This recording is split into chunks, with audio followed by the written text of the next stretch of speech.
Alors, voilà. Donc, en fait, ce qu'on souhaiterait quand même ici, c'est avoir un formatage automatique qui nous fait finalement sortir, tiens, j'aimerais bien que ce soit en vert quand on est supérieur à, par exemple, 50%. Enfin, en réalité, je devrais faire attention. Par exemple, cette colonne-ci, si vous voyez bien, je vais un petit peu zoomer. J'aimerais bien quand même qu'apparaissent les notes qui sont supérieures à 10, mais j'aimerais bien les voir apparaître. Vous voyez l'idée? Les notes qui seraient supérieures à 50, j'aimerais bien aussi les voir apparaître. De la même façon, j'aimerais voir apparaître, peut-être en rouge, les notes qui sont inférieures à 50. L'idée étant de peut-être proposer de la remédiation ou repérer rapidement les cas qui posent problème et à qui il faut proposer autre chose ou des examens de rattrapage. J'invente. Donc, ici, on ne peut pas le faire pour tout le monde. Je vais vous demander de couper vos micros parce qu'il y a de nouveau des bruits parasites. Coupez votre micro. Alors, et je vais simplement, en tout cas dans Calc, comme c'est légèrement différent dans Excel, on le fera aussi dans Excel.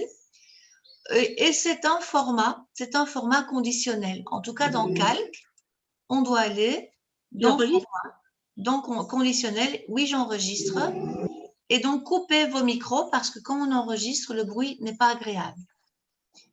Voilà. Donc, ici, en fait, on a plein de possibilités. Moi, je préfère l'idée de gérer, mais on voit qu'on a des échelles de couleurs, des barres de données, des jeux d'icônes, des dates. Mais en tout cas, on va tout de suite aller dans gérer. Voilà. Et on va limite ajouter une condition. Donc, vous voyez que, par exemple, ici, la plage que j'ai sélectionnée, en réalité, d'ailleurs, je devrais ajouter une plage. Je vais faire ça. Je vais repartir de quelque chose. Là, il bloque un petit peu. Voilà. Voilà. Alors là, il est bloqué un petit peu. Je vais recommencer parce que j'ai eu le malheur de prendre la cellule de titre. Donc, je vais partir de 18 jusqu'à 8. Je vais aller dans format. Alors, dans conditionnel. Alors, cela dit, avant d'aller dans gérer qui est plus compliqué, je vais peut-être aller vous montrer conditions qui finalement fonctionne pas mal. Voilà. Vous voyez la boîte formatage conditionnel pour C5, C11? Oui. Vous voyez ça? Alors, c'est immédiat. Hein. On se rend compte que la valeur de la cellule est telle. Eh bien, est-ce que c'est quoi? Inférieur à, supérieur, non dupliqué, différent. Enfin, bref, il y a beaucoup de possibilités. On peut faire toute une leçon, si même 2 ou 3 sur le format conditionnel. D'autant plus qu'on peut aussi regarder si c'est la formule. C'est des formules compliquées qu'on veut adapter pour vérifier s'il y a des cellules vides, s'il y a des doublons, etc. Mais nous, on va faire quelque chose de très simple. On va dire la valeur de la cellule, attends 2 secondes, est supérieure ou égale, par exemple ici à 10. Dans ce cas, je vais mettre l'accent. Alors, je peux mettre un nouveau style. Voilà. Je termine. Hein. Après, on fait un petit tour de questions. C'est plus simple dans Excel. Je dirais que dans Excel, je le montrerai, c'est assez simple. Mais ici, il prend le temps d'afficher la boîte. Je ne sais pas pourquoi d'ailleurs. Il ne répond pas. Donc, il est un peu lent chez moi. Voilà. Donc là, il m'a ouvert la boîte, en fait, finalement, de qu'est-ce qu'il faut faire à cette cellule qui sera supérieure, enfin, dont la valeur est supérieure ou égale à 10. Mais vous faites ce que vous voulez. Par exemple, je vais lui mettre du gras, un plus grand, une couleur. Je suppose que, alors, la couleur, elle ne me saute pas aux yeux là comme ça. Où est donc la couleur dans Excel? Mon Dieu. Bon, je vais faire simple. Alors, du coup, je vais aller dans… Ah oui, effet de caractère, pardon. Couleur de police. Je lui mets du vert. Voilà. Limite, je vais même encore en rajouter une couche pour qu'on voit. Et je mets une couleur d'arrière-plan.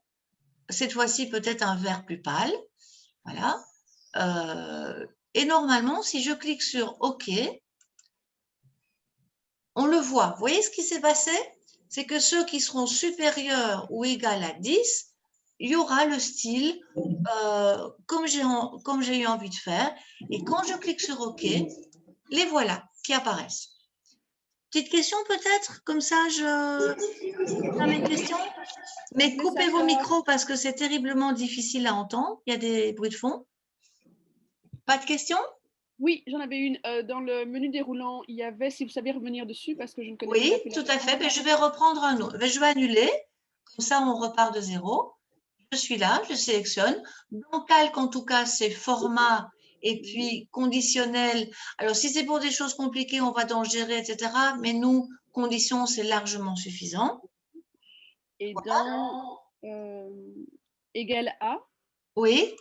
Et donc, vous avez n éléments supérieurs, n éléments inférieurs. Qu'est-ce que c'est? Ça se rapporte à quoi? Alors ça, c'est vraiment quelque chose qui va très, très, très fort, loin dans les… Enfin, je veux dire, n éléments supérieurs, c'est par exemple la notion statistique de médiane. Par exemple, est-ce qu'on veut savoir si cette cote est un petit peu représentative de la moitié de l'effectif, des choses comme ça, ou bien au-dessus de la moyenne. Donc, ça va très, très loin. Le format conditionnel, c'est génial à utiliser. Ici, comme d'habitude, je saupoudre, je dis, sachez que ça existe parce que c'est fabuleux, vous voyez. On n'utilise que le format conditionnel en réalité. C'est tellement utile, vous voyez. Mais ici, on se rend déjà compte qu'on peut faire des tas de choses rien qu'avec ça, en fait. Différents, supérieurs, etc. Et là, on met juste la valeur, hein, puisqu'on teste sur la valeur ici. Et alors, on applique le style. Alors, si on est content avec un style en particulier, pourquoi pas? Mais il faut se rendre compte que les styles ne sont pas toujours bons. Je pense que le mien, il a peut-être retenu. Voilà. Le son nom 1, j'aurais pu l'appeler. Il a gardé en tête que c'était un fond vert avec un peu plus grand et voilà. Et donc, je reprendrai mon style et c'est fait. Vous voyez ça? Idem, évidemment, on serait obligé de faire un autre format conditionnel pour le 50 et limite forcément un autre format conditionnel, quoique non. Oui, cela devrait aussi être… celui-là, on ne le traitera pas dans ce cours-ci parce qu'on se rend tout de suite compte qu'en fait, ça va dépendre quand même du total qui a été fait. En général, tout est fait sur des pourcentages. Mais c'est vrai qu'on pourrait imaginer une formule qui dit je veux que en fait, ma valeur soit supérieure ou égale à la moitié de ce qui est contenu dans E4. Voilà. Mais donc, sachez que ça existe et c'est vraiment super sympa.